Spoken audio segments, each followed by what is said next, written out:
विराटनगरको रंगेली रोडमा रहेको मेरील्यान्ड कलेजमा कक्षा 11 मा भर्नाका लागि लिएको प्रवेश परीक्षामा विद्यार्थीहरूको उत्साहजनक सहभागिता देखिएको छ।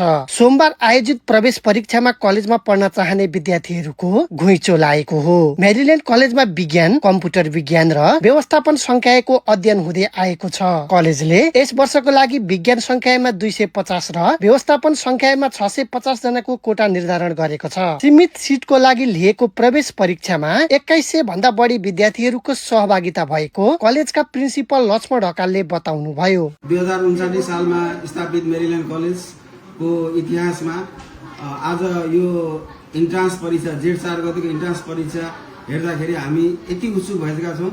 अहिलेसम्मको मेरील्यान्डको इतिहासमा सबभन्दा उत्कृष्ट र सबभन्दा बढी सहभागिता, सबभन्दा बढी अभिभावक विद्यार्थीको चासो भएको इन्ट्रान्स प्रवेश परीक्षा आज भएकोले हामी सम्पूर्ण समाजलाई, अभिभावकलाई, सम्पूर्ण शुभचिन्तकहरूलाई, विद्यार्थीहरूलाई मेरील्यान्डमा विज्ञान विषय, व्यवस्थापन विषय, कम्प्युटर साइन्स विषय पढ्नको लागि यति उत्साह देखाउनु भएकोमा धेरै धेरै धन्यवाद दिन चाहन्छु।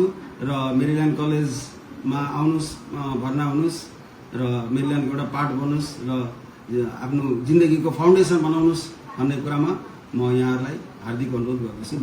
यो साल हामीले हाम्रो कलेजको क्वालिटीलाई अझ बढाउनको लागि हामीले यस वर्ष चाहिँ विज्ञान संकायमा 250 र व्यवस्थापन संकायमा 650 मात्रै विद्यार्थी लिएर उनीहरूलाई अझ राम्रो क्वालिटी दिने हामीले निर्णय गरेका छौँ। आज मलाई लाग्छ 2000 भन्दा बढी, करिब 2100 जति विद्यार्थी चाहिँ संलग्न भएको मलाई जानकारी प्राप्त भएको छ।